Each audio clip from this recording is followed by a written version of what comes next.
Hello friends, welcome to this channel of health zone. मैं हूं doctor ध्वनिका और आज मैं फिर लेके आई हूं एक क्वेश्चन जो मुझे बहुत लोगों ने पूछा है कि डैंड्रफ क्यों होता है, इसके कारण क्या है, उसके होम रेमेडीज क्या है और उसका होम्योपैथिक इलाज क्या है। ये सब जानने से पहले मैं एक चीज आपसे डिस्कस करना चाहती हूँ कि मेरे वीडियो 75% लोगों ने देखे हुए हैं लेकिन उन्होंने सब्सक्राइब नहीं किए हैं। तो हर बार मैं कोई न कोई मेडिकल कंडीशन के साथ उसका सॉल्यूशन लेके आपके साथ आऊंगी, तो कृपया उसे सब्सक्राइब कीजिए ताकि हर बार आपको लेटेस्ट वीडियो की जानकारी मिलती रहे और उसका नोटिफिकेशन मिलता रहे। तो let's start with the topic of the dandruff. तो डैंड्रफ क्या है? डैंड्रफ एक स्कैल्प की कंडीशन है जहां स्कैल्प में इन्फेक्शन हो जाता है। इन्फेक्शन की वजह से इंसान को खुजली आती है और स्कैल्प ड्राई हो जाता है। तो सबसे पहले डैंड्रफ होने का कारण क्या है या तो इसके कॉजेस क्या है। सबसे पहला कॉज है ऑयली स्किन। ऑयली स्किन की वजह से रूट्स में इन्फेक्शन हो जाता है और इस इन्फेक्शन की वजह से इंसान को खुजली आती है। दूसरा जो है वो बहुत दिनों तक अगर बाल नहीं धोए होते हैं उन लोगों को भी डैंड्रफ हो जाता है।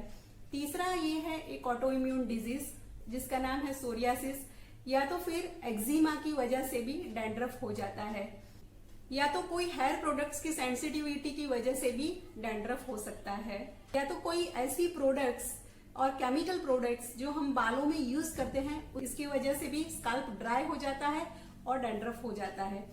अब इसके सिम्टम्स क्या है? सिम्टम्स में ऑयली और इरिटेटेड स्किन की वजह से इंसान को खुजली आती है और वहां क्रस्ट टाइप फॉर्म हो जाता है, या तो फिर पपड़ी हो जाती है जिसको फ्लेक्स कहा जाता है। वो पपड़ी ज्यादातर येलोइश या तो फिर व्हाइटिश होती है या तो पाउडरी फॉर्म भी होती है।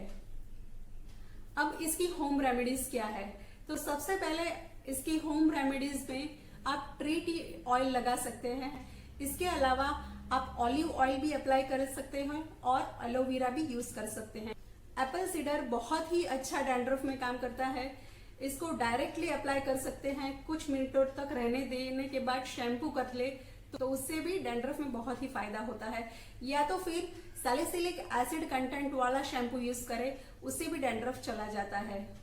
उसके अलावा बेकिंग सोडा आप वेट हेयर में अप्लाई कर सकते हैं, उससे भी डैंड्रफ में काफी फायदा होता है। जिन लोगों को सोरियासिस हो उन लोगों को केमिकल कंटेंट वाला शैम्पू नहीं यूज करना है। उन लोगों को ओमेगा 3 फैटी एसिड और ओमेगा 6 फैटी एसिड कंटेंट वाली प्रोडक्ट्स लेनी है, या तो फिर खाने में प्रोटीन की मात्रा बढ़ानी है और स्ट्रेस को कंट्रोल करना है, तो उससे भी डैंड्रफ चला जाएगा। इसके साथ स्ट्रेस को कंट्रोल करने के लिए मेडिटेशन या तो फिर योगा भी करें। अब होम्योपैथी में कौन सी रेमेडीज है? तो उसमें सबसे पहले बैठिएगा, बहुत ही इंपॉर्टेंट और अच्छी रेमेडी है डैंड्रफ कंट्रोल करने के लिए। दूसरी जो रेमेडी है वो है कॉकलेरिया क्यू। क्या कॉकलेरिया क्यू डायरेक्टली स्कैल्प में अप्लाई कर सकते हो, उसके बाद शैम्पू करने देने से डैंड्रफ की मात्रा बहुत ही कम हो जाती है। अगर किसी इंसान को बहुत ही ज्यादा पपड़ी हो और वो येलोइश कलर हो तो काली सल्फ बहुत ही फायदा करती है।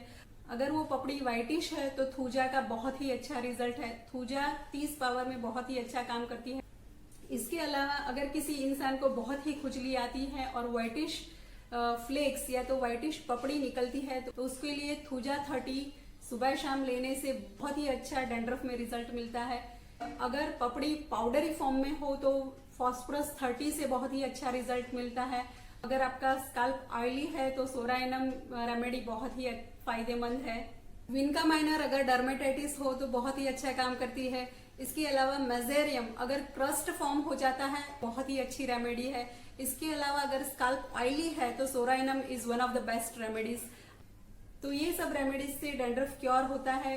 ये सब आप अप्लाई करके मुझे रिजल्ट जरूर बताइए। थैंक यू, धन्यवाद। और इसके अलावा आपको कोई भी हेयर के रिलेटेड कंप्लेन है तो मुझे आप कमेंट बॉक्स में जरूर कमेंट कर सकते हैं। ये जिन लोगों को तकलीफ है उनके साथ शेयर कीजिए और ये चैनल को सब्सक्राइब जरूर कीजिए। तब तक के लिए stay tuned. Healthy hair is a sign of strength. Thank you, धन्यवाद।